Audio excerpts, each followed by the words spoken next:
It is a big idea, a new world order.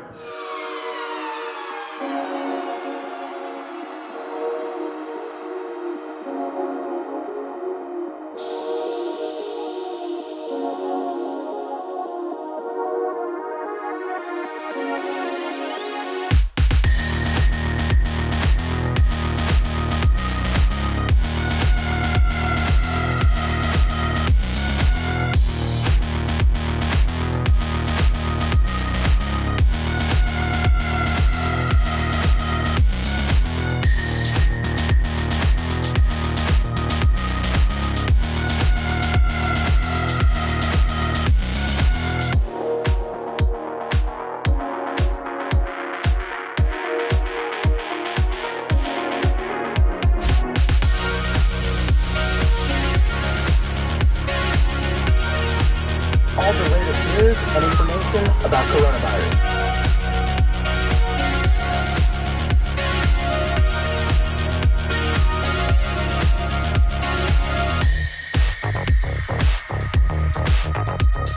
Well, hey there, welcome to Plunder World, the greatest trading cards ever made. My name's James, and I want to go over some stuff with you about Series 3, and then we're going to look at another card from Series 2, and hopefully I don't screw it up this time. I've been having some trouble with my mic. But before we begin, what I would like to do is just briefly show you what I make. I make trading cards, and they are incredible.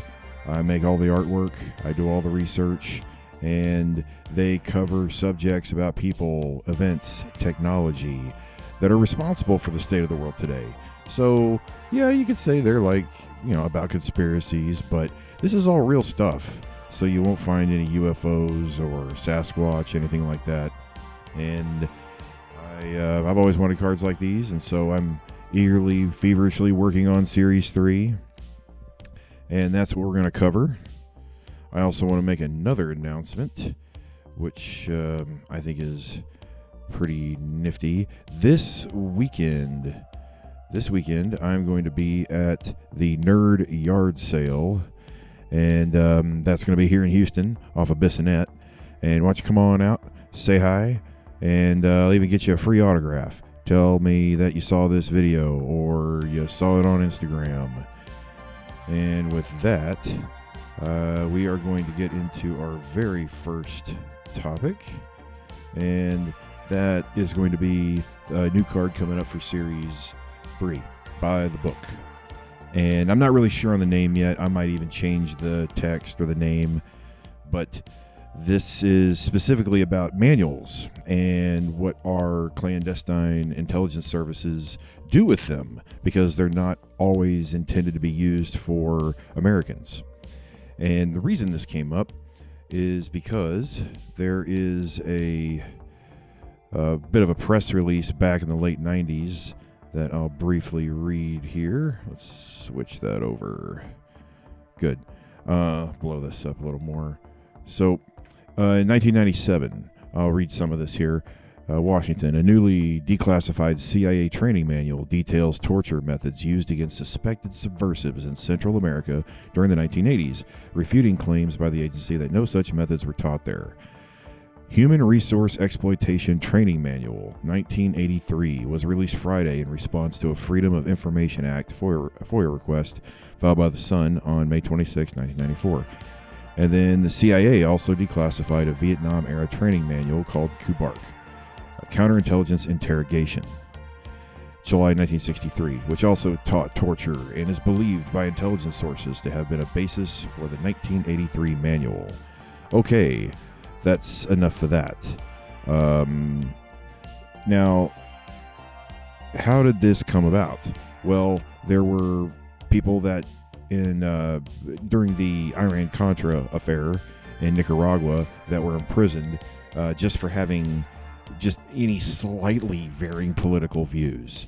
They would be considered a subversive, sympathetic to communism or socialism, and they were imprisoned, and they were tortured, or they were intimidated inhumanely. And it's not like these techniques were made up. They were actually written down and taught. And there's a lot of history that goes as far back as, even the Korean War.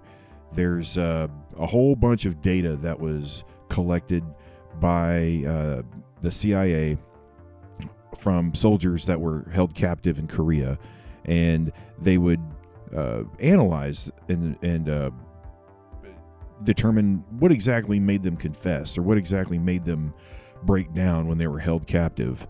And this led to a whole big can of worms, ranging from everything from MK Ultra to the Manchurian Candidate. And most of this material was collected in training manuals, because the United States in covert ops were interrogating prisoners, and throughout Vietnam they developed the Phoenix program, in which they then taught this sort of material to South Vietnamese. The Phoenix program I did cover in Series 2, but it's not like it ended in Vietnam. No. So let's take a look at what the big fuss was about. One of the things I definitely think is foundational to younger readers, because that's what that's what this is meant for. Most of you probably that are watching this are going to say, "Oh yeah, I'm familiar with that." But some of the younger viewers may not understand that these training manuals, or these operations that you hear of, like Mongoose or MK Ultra or any of that stuff, they came from declassified documents. They came from Senate and congressional investigations, and I'm vamping a little bit because I don't have those stinking documents opened, which I should have already done so. Okay. Okay, there we go. Now, some of this is going to be from admissions of people that were actually involved. So here we have a document that most of this stuff you can actually see on your own if you go to the National Archives. And there's also a couple of really good books on it. I'll probably break and show you one of those a little bit later. But anyways, I've highlighted some material here from the testimony of Major Vic Tice. And Major Tice, he was an instructor at the U.S. Army School of the Americas, USARSA, in 82. And he was trying to train Central and South American soldiers. And believe it or not, some of these were actually, or a lot of them, were actually Cuban exiles left over from the Bay of Pigs. And so around, after Cuba, and even before Cuba, the United States and the CIA were involved in a whole bunch of military coups in South America. And we're talking, oh my gosh, just throw a dart and you'll hit one. Guatemala, Brazil, Bolivia, Argentina. Chile is probably the most significant one here, because Chile took advantage of the leftover Cubans. And there was a program there called Condor, Operation Condor. Now, that's not necessarily developed exclusively by the CIA, but there were 6 South American countries that shared intelligence to root out anything they thought was socialist. And it turns out a lot of these Cubans were involved in it. And the CIA and the State Department were involved in it. How did they learn how to torture and collect information? Well, they were using some of these training manuals, or some of the information that was acquired through Project Phoenix in Vietnam. Okay, so once I get some of this, this prologue out of the way, then we can dive into some of the material. So he calls it Project X. This is Major Tice.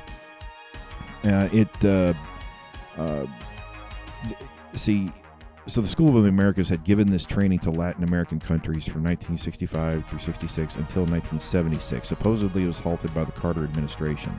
So this guy goes down there and he finds that the Project X material, and he wants to use it for training material during the Iran-Contra situation in Nicaragua.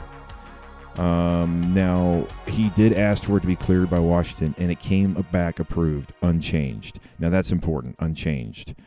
And the reason I say that is because we need to look at the Project X material. So, Project X is the code name for it, and there are some cryptograms that are involved in one of the documents. And before we go any further, the cryptograms we need to keep track of, okay? There is one called KU-BARC, KU-BARC. That means the CIA. And then there's another one that says PB Prime. That means the United States.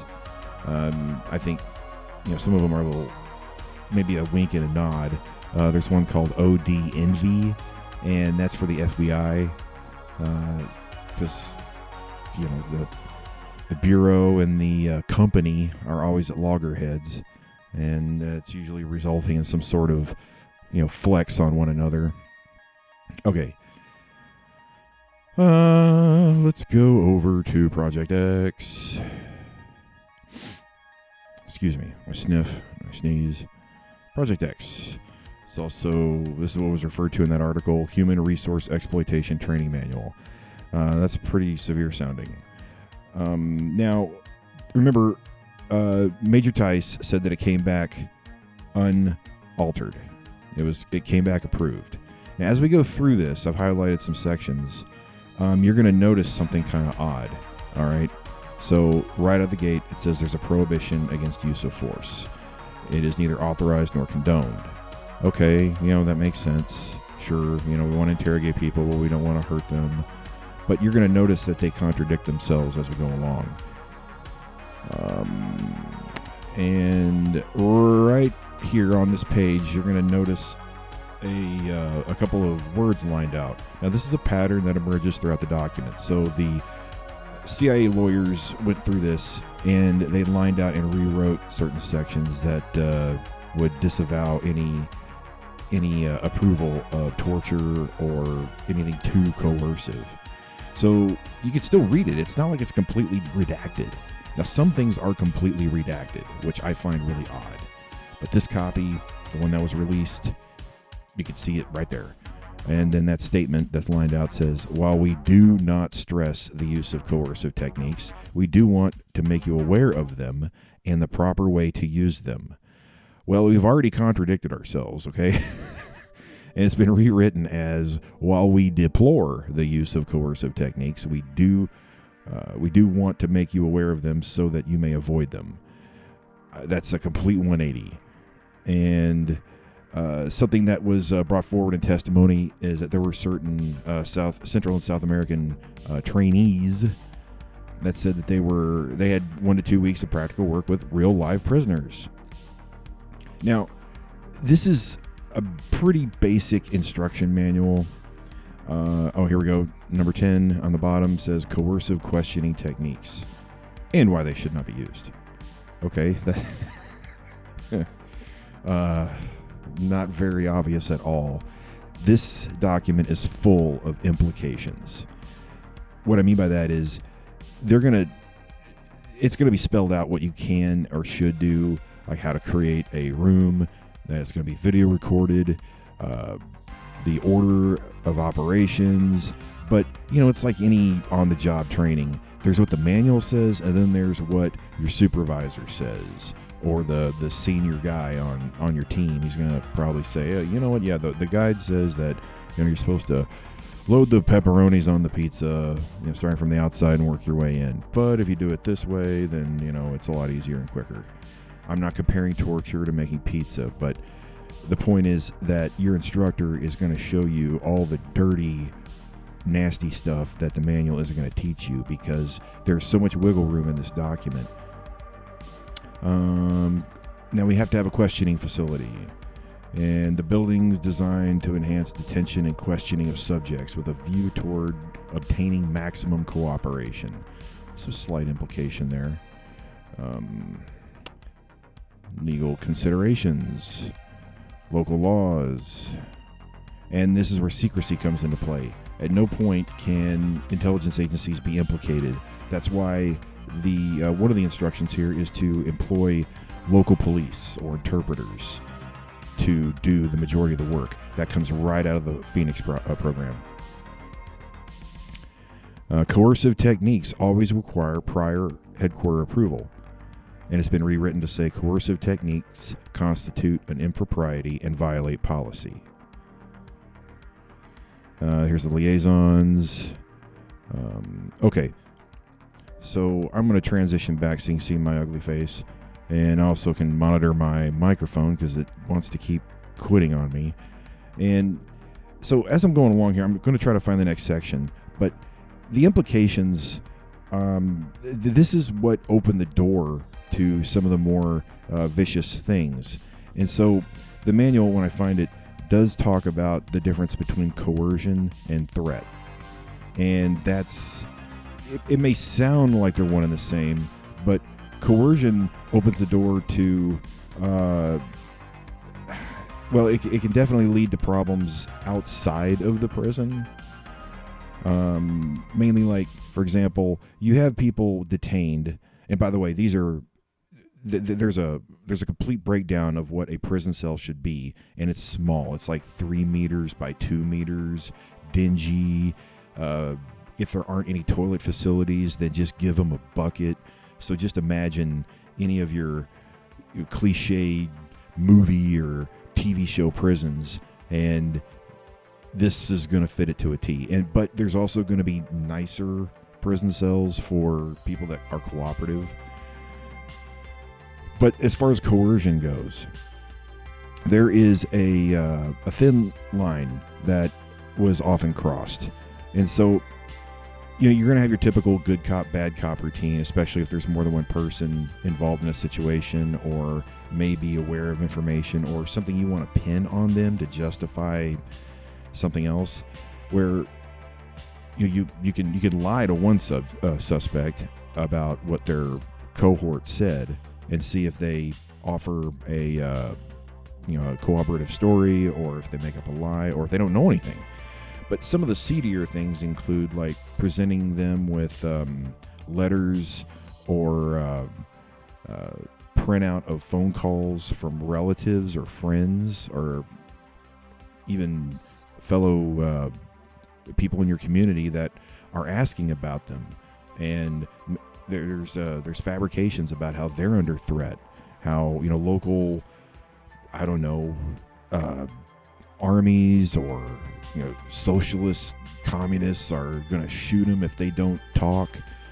That's the coercive part. All right, and we're going to get to. I mean, it's a long document, but it's easy to read. It's not that big of a deal. They break down the type of personalities that certain prisoners or suspects might exhibit. There's the guilt-ridden subject, wrecked by success.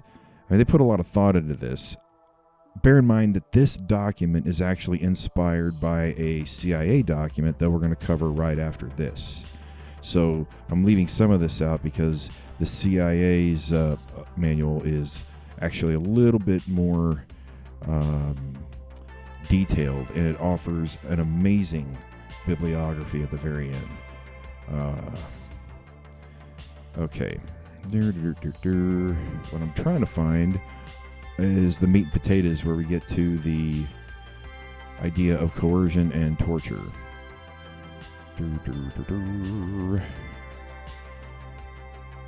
This is okay. Ability, physical, dread. Okay, this is where I want to start. So at the bottom here of the page, I've highlighted dread. And sustained long enough, a strong fear of anything vague or unknown induces regression. On the other hand, materialization of the fear is likely to come as a relief. The subject finds that he can hold out, and his resistance is strengthened. A word of caution. If the debility-dependency dread state is unduly prolonged, the subject may sink into a defensive apathy from which it is hard to arouse him. it is advisable to have a psychologist available whenever regression is induced.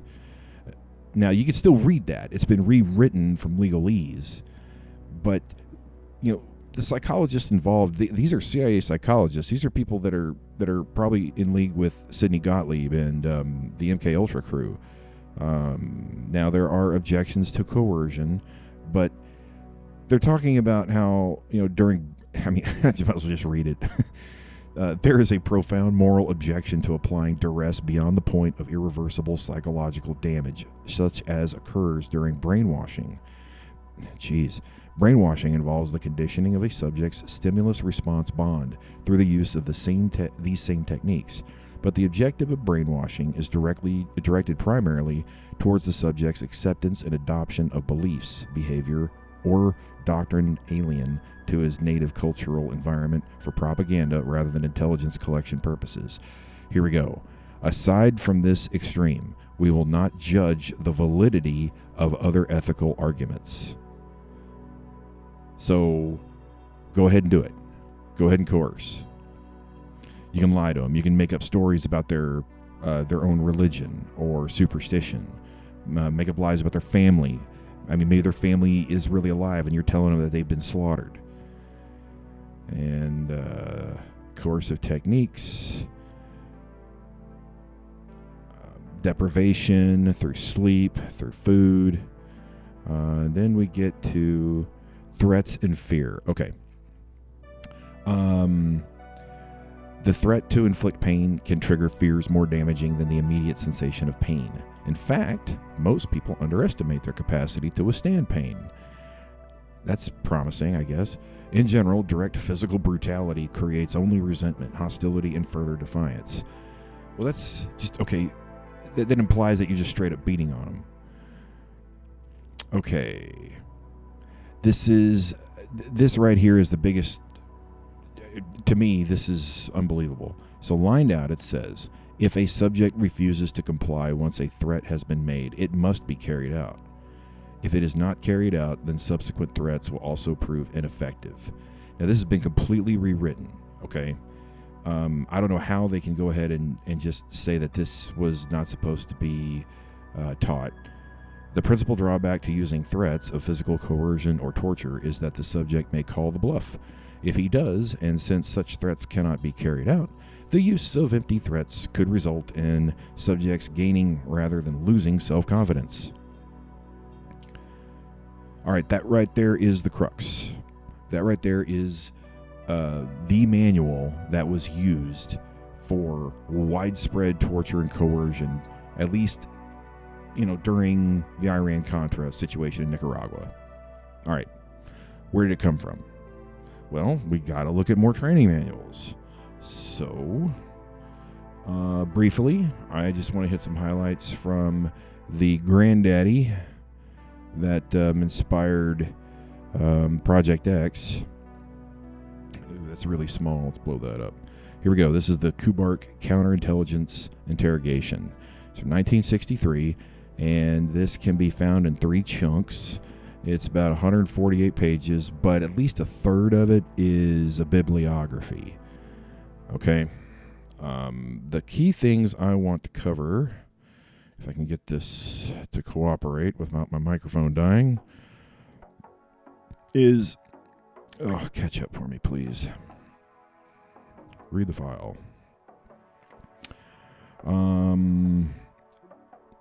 Okay.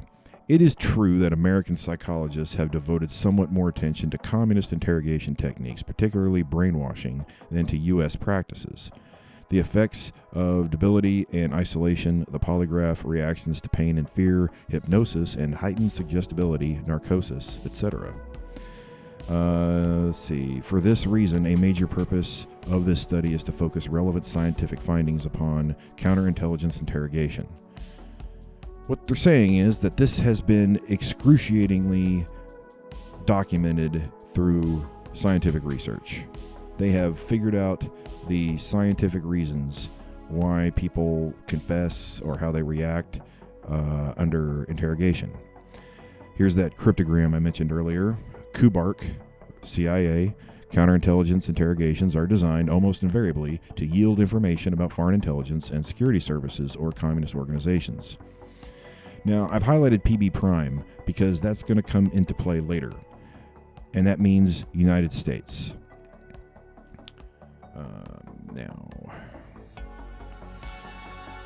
Now this has more redactions. Anything that's in pure white is completely gone.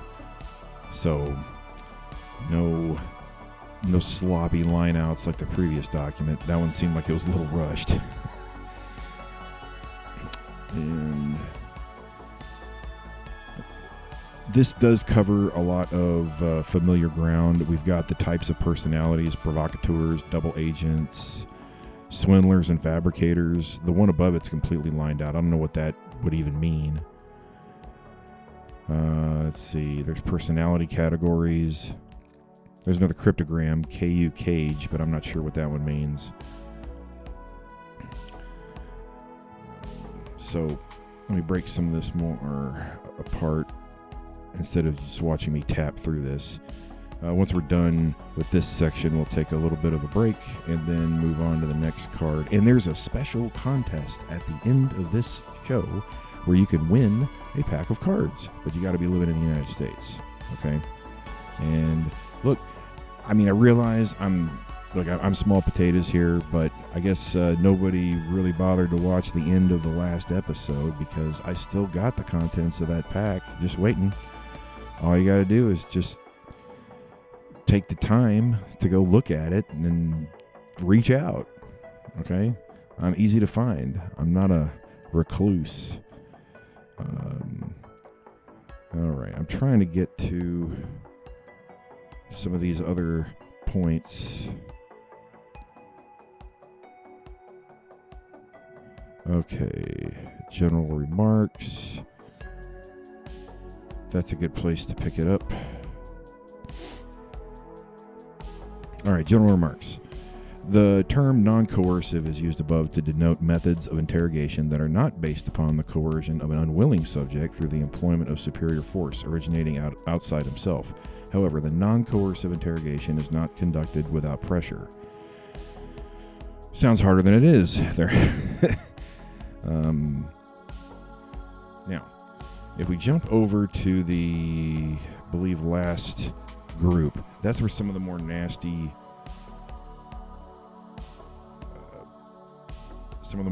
details are. And then what I really want to get to is the bibliography, because that is just dynamite. Let's see.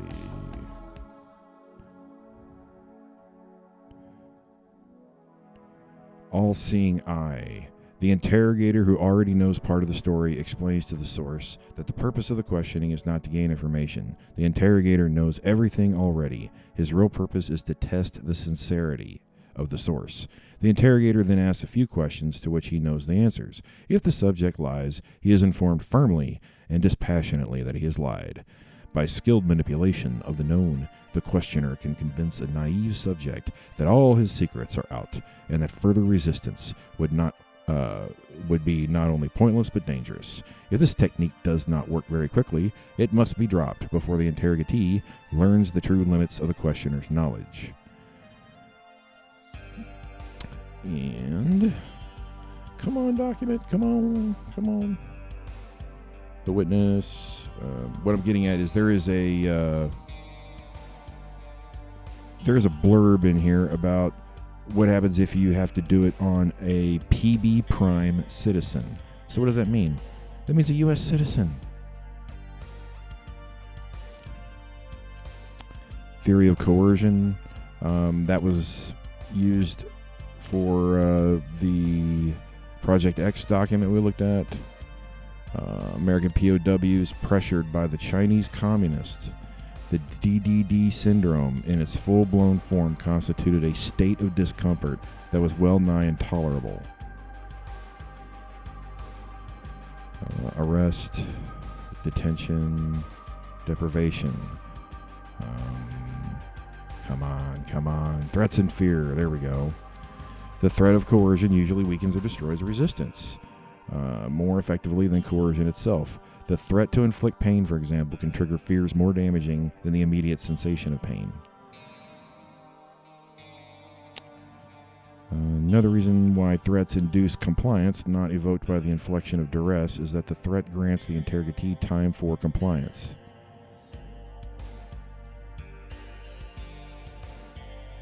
The threat of death has often been found to be worse than useless. It has the highest position in law as a defense, but in many interrogation situations it is a highly ineffective threat. Many prisoners, in fact, have refused to yield in the face of such threats who have subsequently been broken by other procedures. The principal reason is that the ultimate threat is likely to induce sheer hopelessness if the interrogatee does not believe that it is a trick. He feels that he is as likely to be condemned after compliance as before. The threat of death is also ineffective when used against hard-headed types who realize that silencing them forever would defeat the interrogator's purpose. If the threat is recognized as a bluff, it will not only fail but also pave the way to failure for later coercive ruses used by the interrogator. Pain. And there's thresholds to feel pain.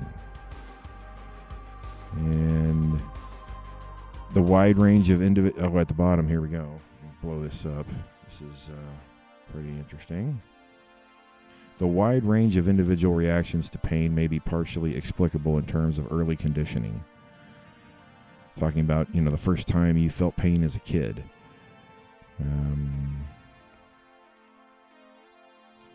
What people can endure.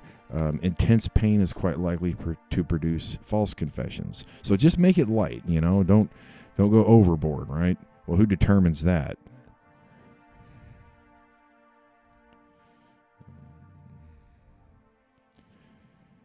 If an interrogatee is caused to suffer pain rather late in the interrogation process and after other tactics have failed, he is almost certain to conclude that the interrogator is becoming desperate. So time your pain infliction at the right moment. Hypnosis. Okay. This is full of implication. It's not giving explicit instructions on exactly where to cut on somebody's arm or how much acid to pour in somebody's eyeball. But, I'm sure people in this situation get quite creative. Okay? It tells you right here in the conclusion, the principal coercive techniques are arrest, detention, the deprivation of sensory stimuli, threats and fear, debility, pain, heightened suggestibility, and hypnosis and drugs. That's quite a bag of tricks. And then lastly, we've got this wonderful checklist. Oh, here we go. That's what I mentioned earlier. Number 5, is the prospective interrogatee a PB Prime citizen? If so, have the added considerations listed on various paragraphs been duly noted? PB citizens. I wonder if that includes journalists or tourists or, I don't know. And then, the bibliography. This is there is at least, 60 or 70 books or magazine entries that are worth checking out if you can find them. Some of these are really tough. You need a special account for a medical journal to read some of these. There's a study for development of improved interrogation techniques. There's, here's a good one. The use of drugs in interrogation. Some of these names have German last names, maybe a part of the Project Paperclip. Some of these aren't even, they're blacked out. You can only read the description. Number 9 is hilarious. All interrogators should read this short authoritative essay. This is number 9. Okay, well, that's quite a review. You can't get a better review than that. I found number 11 very interesting because 2 of the authors are infamous. You've got Harry Harlow. He's the doctor or the psychiatrist who came up with the wire mother experiment where he tortured little infant macaque monkeys by giving them a wire mother instead of a real mother. That's actually one of the bonus cards in Series 2. Then there's Louis Jolyon West, everybody's favorite sidekick to Sidney Gottlieb. This is I'm going to explore him probably in Series 3 or 4, probably Series 4 because I got a surprise. So Jolyon West is famously, he got to visit quite a murderer's row, literally. He was the last person to visit, who was it? Jack Ruby. He got to visit Timothy McVeigh. I think he visited Charles Manson. And I know he had a lot to do with Ted Kaczynski. I think there's a couple others I'm leaving out. And then just finally, to wrap up some of this bibliography, here's another one that's blanked out, number 12. This article provides some sound information, but the discussion of interrogation as such, though clear and well-ordered, contains a few questionable postulates. The article merits reading, but is not recommended as a guide to conduct a guide to the conduct of interrogation. I don't know what that white part is, but I'm sure it probably has a lot to do with beating on people. And then I won't go through all of them, but I think there was just one section here that I thought was hilarious. There's communist control techniques, lie detection. Oh, I love it. Number 21 and 22, completely blanked out. These books are so nuts. You can't even see what they are. One day, I would like to know what they are. One day. And that is the story of By the Book. And lastly, what I can do is just kill a little bit of time while I pull up the artwork for that card, because I make everything. Okay, I'm a fairly decent photographer and video producer. I mean, in my own right, it's okay. I mean, I'm not gonna say I'm the best. I'm always trying to do better. And as I stall for a little bit, I need to find my card design. What do I do with that stuff? There it is. So, one particular day, I had a job where I had to go visit a hotel, and what do I see? I see this beautiful bookshelf, and it's got all these books, and they have nothing on them. They've been completely whited out. And, I mean, just on a meta level, it's pretty sad commentary on our society when we have all these books and we just use them for decor. You know, God knows what they are. I didn't have time to go and open any and inspect them. But because they're blank, I thought, oh, that's perfect. So we're going to age that up a little bit, darken it, make it look a little moody. And that is, not too difficult to just monkey around in Photoshop with. Let's see what I do with that thing. Well, I don't want to reveal too much about what I got on my computer. Let me try to track that down. Make it a little larger.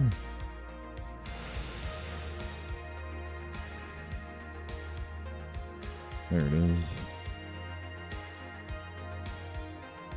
Open that up.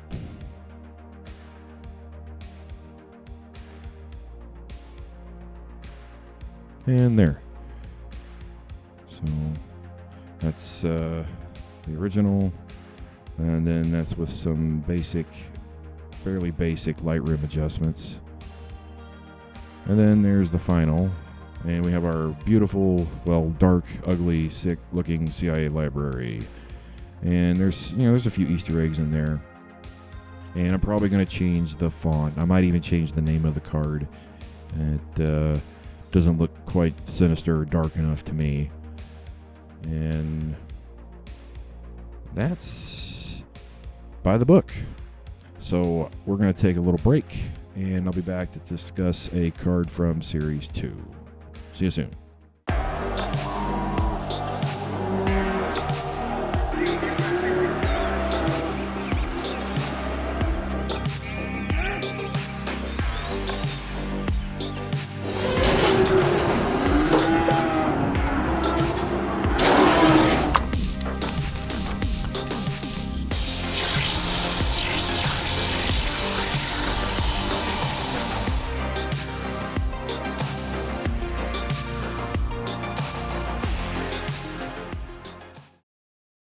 All right, welcome back, y'all. I'm going to cover a card from Series 2, but before I do that, I promised that I would show off a book that is worth going over. This is a fantastic book. It's Thy Will Be Done, The Conquest of the Amazon, and it's a pretty big dog-choking book, but it outlines the conquest of Central and South America through the CIAA and Nelson Rockefeller's endeavors in basically just taking over. And it uses a lot of examples of the CIA and the State Department creating cutout organizations and financing coups. And there's a lot of names in this book that you've probably heard of, and maybe quite a few you've never heard of. In fact, I use that book extensively for a lot of work, especially in Series 3. And what we want to cover is some cards I've got from Series 2. I think a good shot of that. This is all about the Cloward and Piven strategy. And I was really happy with the way that turned out. And just in case you didn't know, in every series, all the subjects have 3 unique cards. So there's a black border, a silver border, and a gold border. And they're not really the same card because there's so much information about every topic that I want these to be miniature deep dives. And there's a different part of the story on the back of every card. And I've had people approach me at shows that say that they'll, if they're in their car, and they're waiting on something, they'll go ahead and grab a card and start reading it, or they'll read it to their boyfriend or their husband or wife while driving on a long road trip. And I think that's quite special. So if you're not familiar with the Cloward and Piven strategy, in a nutshell, the easiest way I can explain it is that it's an acceleration attempt. There's this concept called accelerationism, in which you just put the pedal to the metal to get a sudden effect. And in this case, it's basically to get everybody on welfare. That's it. We just want to crash the welfare system. Because if we show, according to the authors, okay, it's Richard Cloward and God, I don't even know everybody's names, and Francis Piven. According to them, if you can crash the system, then a new system has to be put in its place. And for that, we need to look at where this all comes from. And this comes from an article that was published by The Nation called The Weight of the Poor. And so in 1966, Cloward and Piven collaborated on this article, and this particular article is an anniversary piece, and I've highlighted some of the key concepts, and I'll tie them together a little bit later. Just making sure my mic isn't all jacked up again. Okay, great. There's an overt denial of civil rights, and it's persisting economic deprivations. And they're saying that the possibilities that locally based movements could provoke reform by creating problems that reverberated upward in the federal grant and aid system.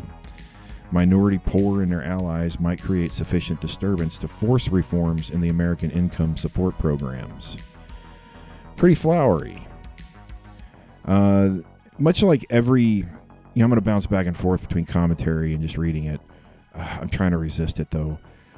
So there's a common pattern in these sorts of movements. You even see it sometimes in medicine or science.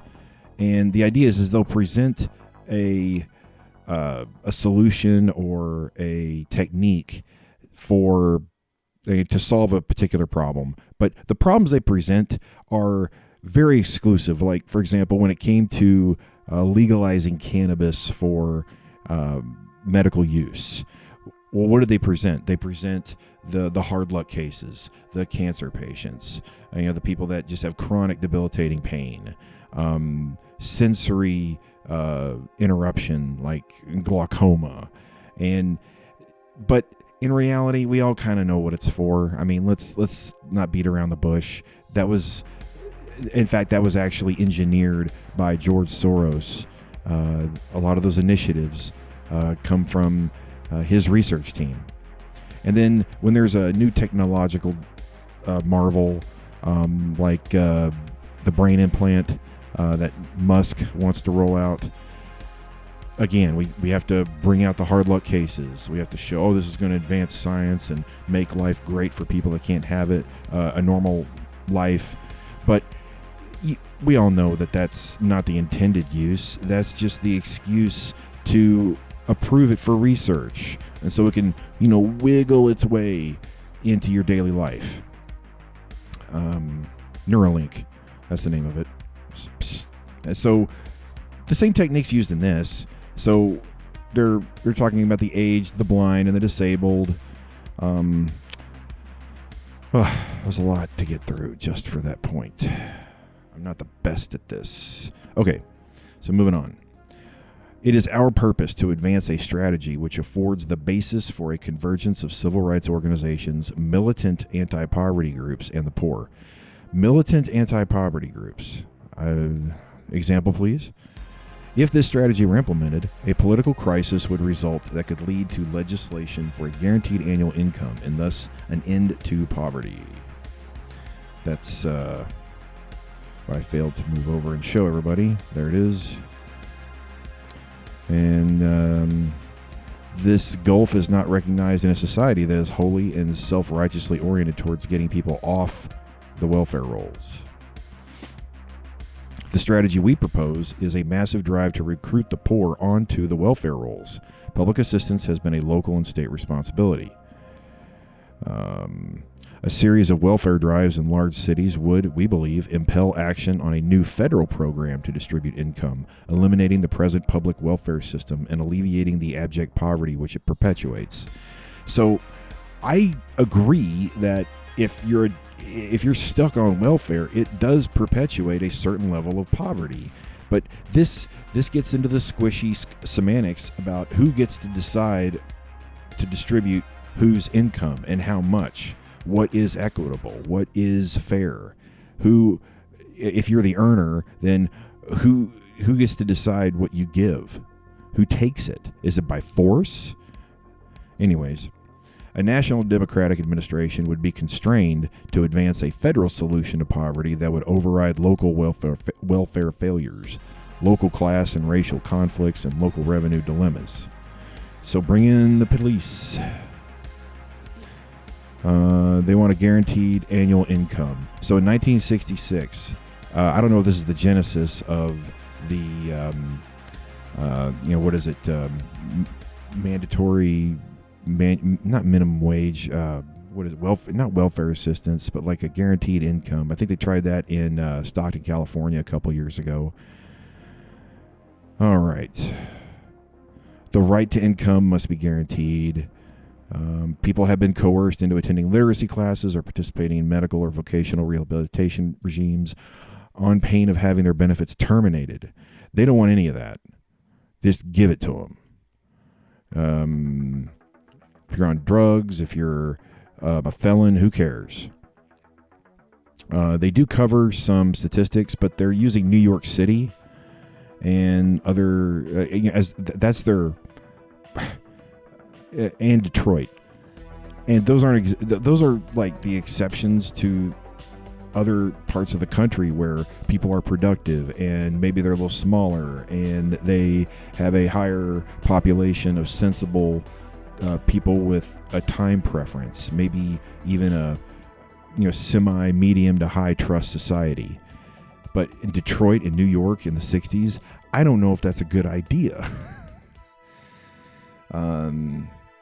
They're talking about Negro cases and termination of benefits for other reasons.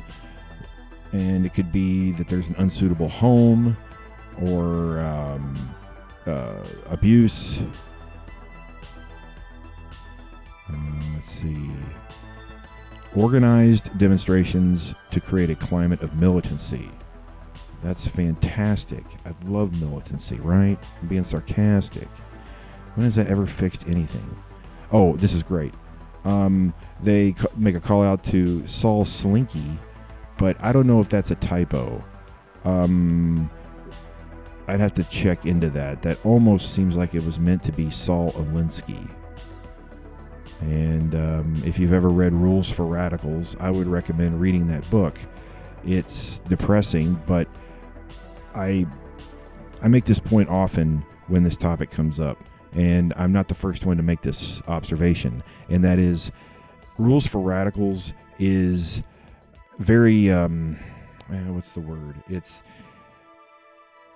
It captures the vibe you have as a young, vibrant, 20-something advocate for anything. It doesn't have to be for socialism, but just when you believe in a cause, when you care about something and you want to contribute, you have that fire in you. You may not know all the facts, but you got the fever and you got the motivation, and that book really captures that fire. And there's a creative energy in that when you're with like-minded people, and I don't think that's just something of something for the youth. I think everybody has that. It's just that as you mature, your responsibilities increase, and it feels like there's more on the line if you step out from the duck pond. You know what I mean? So once eligibility, I didn't fix that. See, I have a problem making my transition. Once eligibility for basic food and rent grants is established, the drain on local resources persists indefinitely.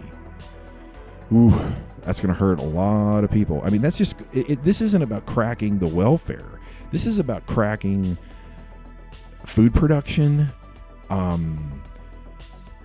distribution, transportation. This is so short-sighted.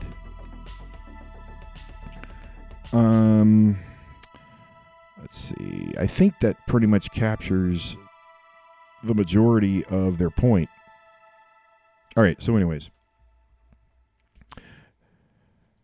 it doesn't take much to understand it doesn't take much to connect the dots, because as it stands,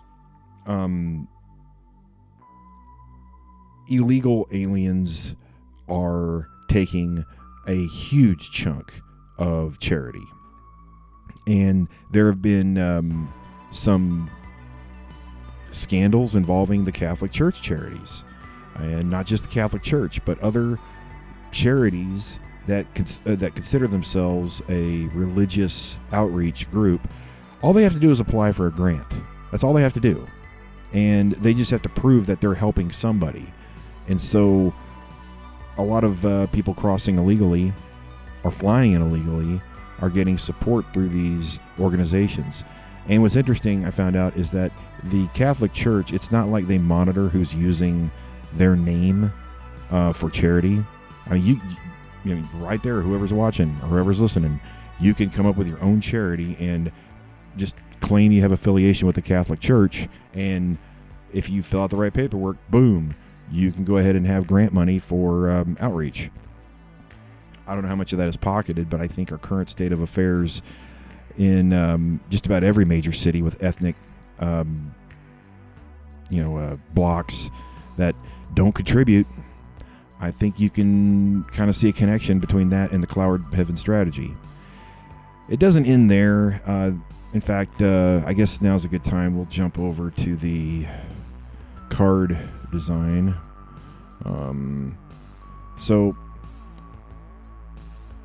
for this one, let's see. I really like the idea of an arrow. I really like the idea of an arrow pointing down, and I really like the idea of it kind of crashing into the United States. But just kind of using that as a stencil. We're going to go ahead and put in there's let's see, there's Cloward on the right, and that lady right there is Piven. and she actually comes from Canada, and her parents were socialist, so it's apple don't fall far from the SERP tree or whatever. That was a bad analogy.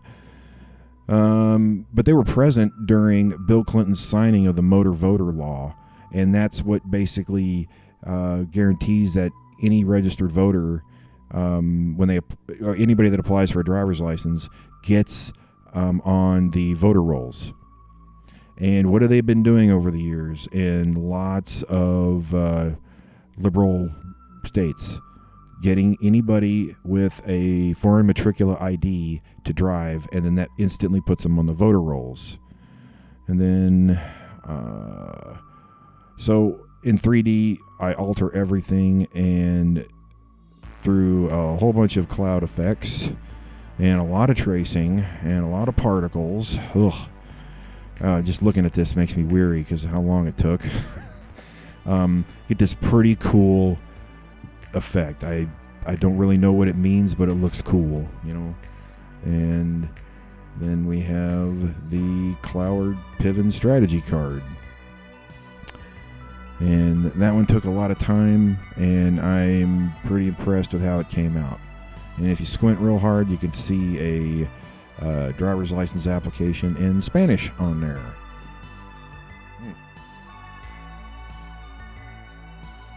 All right. Whew. So now I promised that I would do something fun at the end of this, and I guess what I should do, since we're about to wrap up, is I would love anybody's watching this, if you have not heard of my cards, please go to plunderworld.com. Okay, I do have Series 2 available. Okay, Series 2 is available, and it is going to sell out. But you can order a box. I can take PayPal. I can take Google Pay. I can take Apple Pay, credit card, debit card. You can even mail me money. I got an address and everything. I'll even sell you packs. But I am completely sold out of Series 1. And if there's enough demand, then I'll make another printing. And it won't just be the same Series 1. I'll include some goodies and some other things to make it stand out from the first printing. I don't like it when things are stale. So please, go order a box of cards. The only way I can keep doing this is if people actually buy them. I do all right at card shows. I do all right at comic book shows. But I live and die by word of mouth. Okay, there are people trading online right now, and God bless them. I want to give special thanks to people like the New Prisoners, the new Number 6, that's his name, on Twitter or X and Instagram. Great dude. That guy is so supportive. I want to give a special thanks to the Treble Show on YouTube. He has me on as a frequent guest, and you get to see me, stammer through an interview. But I do present artwork for Series 3. I try to make it fun and engaging. There's a great guy. Last week I thanked him, but D's Laughs up in Canada, great dude. He's been he even made a song. And he made Plunder World a part of the lyrics. I think that is so cool. And then lastly, there's a sweet young lady who visits me every time I do a show up north. I'm not necessarily going to use her name, but if she's watching, you know who you are, and I hope your kitty cat got better. All right, but fantastic. I just think that's awesome. So, like I said, what we're going to do is we are going to open a pack of cards, and if you live in the United States, then you answer my trivia question. I will mail you the contents inside this package. And sorry if you live somewhere outside the United States. It's just that shipping is a total bear, and that just ain't happening. But if you got a friend in the United States and they're willing to mail it to you, well, I don't care. That's on them. So I got a handy tab to open there, and let's get to work.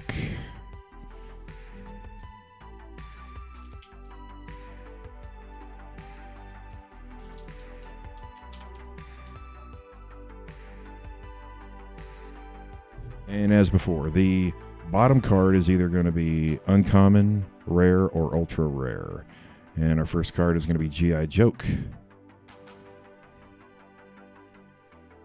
And then there's a black border, Scientific Tyranny. Any old video game fans might recognize where that art was inspired from.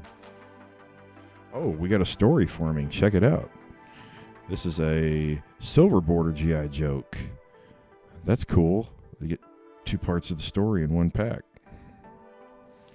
And, oh, that's a good one. That's about Craig Spence. He was kind of the Jeffrey Epstein before Jeffrey Epstein, and that's me in my own bathroom. I actually appear in some cards. And we were just talking about this earlier, but this is the Phoenix program. It's a black border. And we got a gold border, Giulio Andreotti. He was the Prime Minister of Italy during the years of lead. That's a pretty wild tale. It took like 7 or 8 cards to tell the whole story of the P2 Masonic Lodge. And if you notice in the top left, there's a P2 to symbolize that. Oh, that's one of my favorite photos.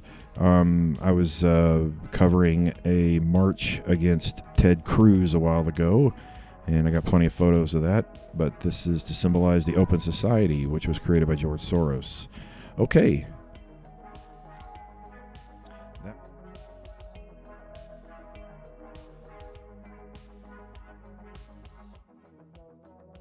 All right, so what you have to do is answer this simple, easy question. In Mena, Arkansas, there was a lot of activity during Clinton's administration as governor. Well, about over maybe a 2.5 hour drive due east, closer to Little Rock, there was a little small town where 2 teenagers suffered an unfortunate incident by railroad tracks. What were the names of the boys? And all you gotta do is email me. All you gotta do is message me with that answer, and I will mail you the contents of that package. And while you're at it, you ought to read into that story. It's pretty awful. All right, well, thank you so much, and I hope everybody has a wonderful night. And if you happen to be in Houston this weekend, please check me out at the Nerd Yard Sale on Bissonnette. All right, good night.